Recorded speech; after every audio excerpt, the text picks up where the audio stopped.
अस्सलाम वालेकुम guys, welcome back to our channel. This is Farhan Parvez. This is आपका भाई राहिल शहजाद। उम्मीद है आप सब लोग खैरियत से होंगे, ठीक ठाक होंगे और एकदम बढ़िया होंगे। आज हम एक थोड़ी क्रिकेट के ऊपर बहुत टाइम हो गया हमने क्रिकेट से रिलेटेड कुछ वीडियो पे रिएक्ट नहीं किया, तो आज हम एक क्रिकेट से रिलेटेड वीडियो पे रिएक्ट करने जा रहे हैं। इसका नाम है secret of consistency of Virat Kohli. Virat Kohli की कंसिस्टेंसी तो भाई आउट क्लास इसका सीक्रेट क्या है? मैं हैरान हूँ। मैं आई वंडर कि ये इसमें कोई सीक्रेट कैसे बताया होगा यार विराट कोहली की कंसिस्टेंसी का। मैं देखता हूँ ज़रा, मैं खुद अपने अपने दिमाग से ज़रा सोचूं कि ये जो बता रहे हैं ये सही भी है या नहीं, क्योंकि कंसिस्टेंसी एक तो आपको बहुत डिवोटेड हो, आप बहुत ज़्यादा डिवोशन हो आप में, आप पूरा दिन रात उसी को फोकस कर रहे हैं, लेकिन ये क्या बताने वाले हैं, मैं बड़ा क्यूरियोसिटी हो रही है मुझे ना कि ये ऐसा क्या सीक्रेट बताने वाले हैं। तो गाइस चलें विदाउट वेस्टिंग एनी टाइम इस वीडियो पे रिएक्ट करते हैं, लेकिन उससे पहले ओरिजिनल वीडियो का लिंक और टाइटल आपको टॉप ऑफ द डिस्क्रिप्शन में मिल जाएगा। Make sure to support the original creator और हमारे चैनल को भी ज़रूर सब्सक्राइब करें अगर रिएक्शन पसंद आए। Like the video.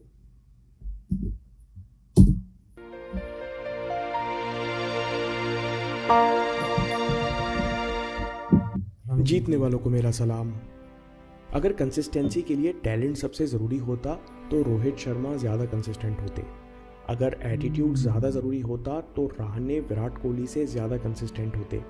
अगर गेम की समझ ज़्यादा ज़रूरी होती तो एमएसडी ज़्यादा कंसिस्टेंट होते। अगर गेम के प्रति पैशन ज़्यादा ज़रूरी होता तो युवी पाजी विराट कोहली से ज़्यादा कंसिस्टेंट होते।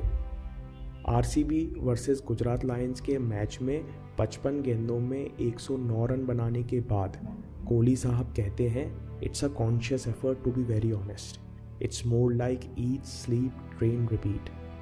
वे आगे कहते हैं कि अगर आपको कंसिस्टेंट होना है तो अपनी ट्रेनिंग, फूड हैबिट्स और बैटिंग हैबिट्स के साथ बोरिंग होना पड़ेगा। दोस्तों, आप कहीं भी हो, कुछ भी करते हो, चाहे आप ऑफिस जाते हो या कॉलेज, जब आप कंसिस्टेंट होते हैं तब आपकी सबसे ज़्यादा कीमत होती है, क्योंकि आप पर भरोसा किया जा सकता है कि भाई ये हर दिन काम करता है, आज भी करेगा। भले ही इसको ज़्यादा पैसे या ज़्यादा समय देना पड़े, लेकिन इस पर भरोसा तो किया जा सकता है। दोस्तों, हम सब कहीं ना कहीं सबकॉन्शियस लेवल पर सीक्रेट ढूंढ रहे हैं कि कंसिस्टेंसी और सफलता की कोई चाबी मिल जाए, लेकिन कंसिस्टेंसी रिजल्ट है बोरिंग और डेडिकेटेड हार्ड वर्क का। लेकिन विराट कोहली के उपलब्धि और प्रयास को केवल हार्ड वर्क नहीं कह सकते। आइए इसकी परतें खोलते हैं। एक इंटरव्यू में विराट कहते हैं कि अगर आपने हार मान ली, आप रुक गए तो सफ़र खत्म। गिरकर उठने के अलावा आपके पास ऑप्शन ही क्या है। विराट कहते हैं कि कंसिस्टेंसी और सक्सेस असल में बोरिंग है, क्योंकि आपको कुछ चीज़ें बार बार करनी होती हैं। आप सोचेंगे कि आज स्ट्रेचिंग नहीं करते, कल की प्लानिंग आज रात नहीं करते, विजुअलाइजेशन कल कर लेंगे, आज सुबह बोरिंग ब्रेकफास्ट की जगह कुछ और खा लेते हैं, एक दिन से क्या होता है। तो इसमें कोई शक नहीं जब विराट कहते हैं कि कंसिस्टेंसी बोरिंग है, इसलिए कठिन है। वे आगे कहते हैं कि अगर आप किसी प्रो गोल्फर को देखेंगे तो वह एक ही शॉट हर दिन बार बार प्रैक्टिस करेंगे, क्योंकि वो जानते हैं कि प्रेशर के समय में यही प्रैक्टिस काम आती है। कभी कभी प्रो गोल्फर एक बार में 200 से 400 शॉट प्रैक्टिस करते हैं, वो भी हर शॉट पूरे ध्यान से। दोस्तों, इसी बात से अगले पॉइंट पर आते हैं।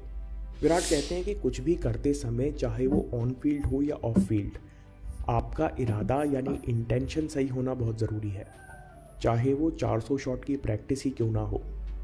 क्योंकि जब तक आप हर शॉट पर सुधार करने का इरादा नहीं करेंगे, तब तक ना कंसंट्रेशन होगा, ना इम्प्रूवमेंट, और फिर ना होगी कंसिस्टेंसी। बहुत बड़ा प्लेयर है यार। मेहनत करते करते विराट एक बदलाव की तरफ इशारा करते हैं कि अब मैं किसी को खुश या नाराज़ करने के लिए कुछ नहीं करता।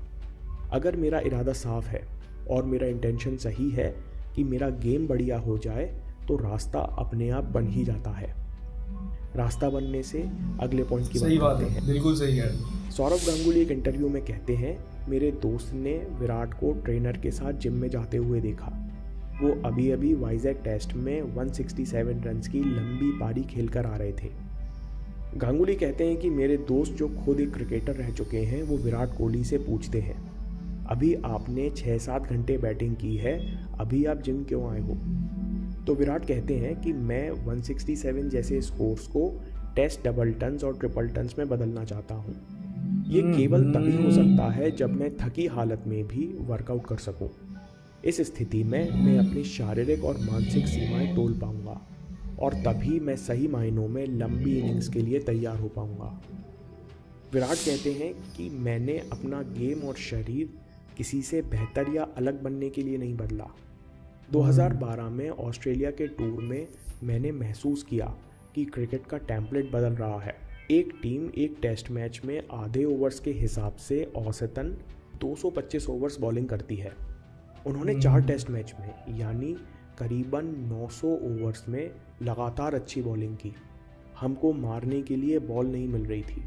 विराट कहते हैं कि ये तभी हो सकता है जब ऑजी टीम के प्लेयर्स बहुत फिट हों। तब मुझे समझ आया कि यह अंतर फिटनेस का है। अगर मैं पुराने तरीकों में अटका रहूँगा तो मैं पीछे छूट जाऊँगा। मैंने शंकर बासु सर की मदद से साइड में अलग एक्सरसाइज रूटीन शुरू कर दिया और जब रिजल्ट दिखने लगे तो मैंने अपना पूरा रूटीन बदल दिया। डंकन फ्लेचर कहते हैं कि बेहतर क्रिकेटर बनने की भूख मैंने विराट कोहली से ज़्यादा किसी और में नहीं देखी। विराट जब ग्राउंड पर उतरते हैं तो उनका माइंडसेट विनर का होता है। वे केवल जीतने की सोचते हैं। उन्हें केवल टीम को लक्ष्य के पार पहुंचाना होता है। डंकन फ्लेचर कहते हैं कि मैंने विराट को विशाखापट्टनम में देखा। वे नेट प्रैक्टिस में भी टेस्ट मैच जितना सीरियसली खेलते हैं। ऑफ स्टंप के बाहर ललचाती हुई बॉलों पर नेट्स में शॉट नहीं लगाते। यहाँ ना कोई एग्रेशन है, ना वे अपनी टीम को फ्लैशी शॉट्स लगाकर दिखाते। विराट में एक और पहलू है जो उन्हें इतना कंसिस्टेंट बनाता है, वो है गलतियाँ रिपीट न करना। एक इंटरव्यू में विराट कोहली बताते हैं कि इंग्लैंड 2014 का टूर कुछ खास नहीं रहा था क्योंकि मैं बैटिंग करते समय इन स्विंगर्स की उम्मीद कर रहा था, जिसके लिए मैंने अपना स्टांस बदल दिया, जिस कारण मैं बाहर जाती हुई बॉलों को ठीक से जज नहीं कर पा रहा था। विराट सीरीज़ खत्म होते ही काम पर लग गए। उन्होंने अपनी बैटिंग में कई सारे बदलाव किए और 2018 इंग्लैंड टूर में जो उन्होंने खेला वो इस पिक्चर से साफ होता है। दोस्तों, विराट के बारे में जितना बोलें उतना कम है। वो passion, talent, dedication, hard work, belief system का अभूतपूर्व अविस्मरणीय मेल है।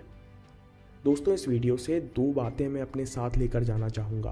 पहला, कॉन्शियस प्रैक्टिस।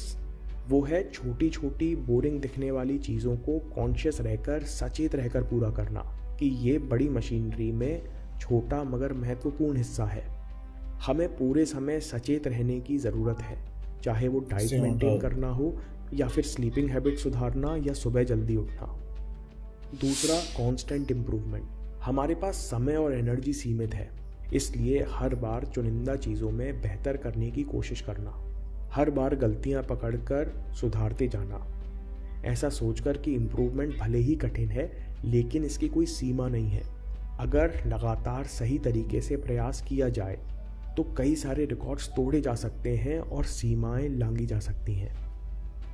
दोस्तों, अगर आपको यह वीडियो पसंद आया और अगर आपके पास अभी समय हो तो राहुल द्रविड़ भी अपनी एक इनिंग्स की तैयारी पूरी डिटेल में करते थे। उनके प्रोसेस और तैयारी पर वीडियो जरूर देखिए। बहुत बड़ा प्लेयर था। मैं काम के किस्से लाता रहूँगा। हिम्मत, हरकत, होशियारी, हम जीतेंगे।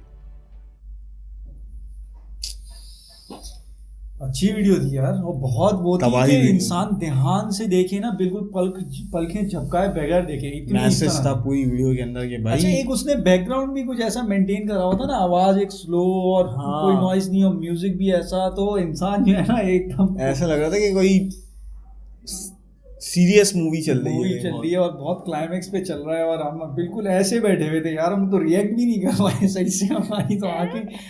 अच्छा, नो डाउट यार, Virat Kohli is a joint यार। जो प्लेयर है ना वो कसम से, मतलब वो बोले ना कि 170 रन्स की 160 कुछ की लोकल में वो 5-6 घंटे की वो बारी खेल कर आया था और उसके फौरन बाद वो थका हुआ वर्कआउट पे चला गया। तो वो दूसरे जो इंटरनेशनल बड़े प्लेयर हैं वो बोल रहे हैं ये कैसे करता है यार ये। उसने कहा कि अगर मुझे इस 160 को डबल और ट्रिपल में बदलना है तो इसका मतलब मुझे थकी हुई हालत में भी परफॉर्म करना है ताकि मैं ये कर सकूं। भाई जब 170 स्कोर कर देता है ना एक प्लेयर तो उसकी हालत जो होती है वो ऐसी होती है कि बस ना फिर वो हुक शॉट्स मार सकता है, ना वो पुल कर सकता है, ना वो छक्के चौके। तो फिर बहुत, अब तुम ये सोचो ना, अगर कोई 160 रन बना रहा है तो अगर उस सेकंड बैटिंग है तो उसने फर्स्ट बैटिंग में फील्डिंग भी की है 2-3 घंटे, वनडे में 2-3 घंटे लगते हैं, 4 घंटे का होता है एक इनिंग वनडे की, 3.5 घंटे की। वो उसके बाद वो फिर बैटिंग करने आए और वो इतनी लंबी बैटिंग करे 2-3 घंटे की। अब उसके बाद वर्कआउट है। या अगर फर्स्ट बैटिंग भी हो तो फर्स्ट बैटिंग उसने 3 घंटे करी, उसके बाद वो फील्डिंग कर रहा है और कैप्टन है, उसको तो ग्राउंड में खड़ा होना है, वो अंदर जाके बैठ। ये वाकई भाई, ये ऐसे ही लोग दुनिया में फिर कामयाब होते हैं, ऐसी थोड़ी कामयाबी मिलती है, मेहनत करनी पड़ती है। अच्छा, मैं इस वीडियो को शुरू होने से पहले कह रहा था कि यार ये क्या बताएंगे, मतलब मुझे क्यूरियोसिटी, मुझे यही एक्सपेक्टेशन थी कि उसकी कुछ ना कुछ उसकी बातें होंगी जो उसने खुद ऑन एयर करी होंगी, जिसकी वजह से लोगों ने उसको मुझको जो इस वीडियो में जो सबसे अच्छी बात लगी ना, और बातें तो हर और भी बहुत अच्छे क्रिकेटर्स हैं, सब करते हैं, लेकिन एक जो यूनिक बात मैंने सुनी ना, उसमें वो मैंने ये सुनी कि बोरिंग चीजें जो होती हैं वो आपको, जो कंसिस्टेंसी है वो बोरिंग चीजें हैं, एक ही चीज बार बार करते रहो तो यार आज ये नहीं करते, आज वो नहीं करते, ये एक मेरे ना बिल्कुल दिमाग पे लगी ये बात, ये मैंने किसी से सुनी। Anyway guys, video was outstanding, brilliant. जिसने भी दी थी भाई, थैंक यू सो मच, उसका हमें बहुत मजे की लगी, बहुत जबरदस्त लगी। ये जो नीचे वीडियोस आ रही हैं हमारी प्रीवियस वीडियोस हैं, इनको जरूर देखिएगा, इसको प्रेस करके चैनल को जरूर सब्सक्राइब करें, और जिन वीडियोस पे आप चाहते हैं कि हम रिएक्ट करें, हमें फेसबुक पेज पे उसका लिंक और टाइटल प्रोवाइड करें। मिलते हैं आपसे नेक्स्ट वीडियो में, तब तक के लिए अल्लाह हाफिज।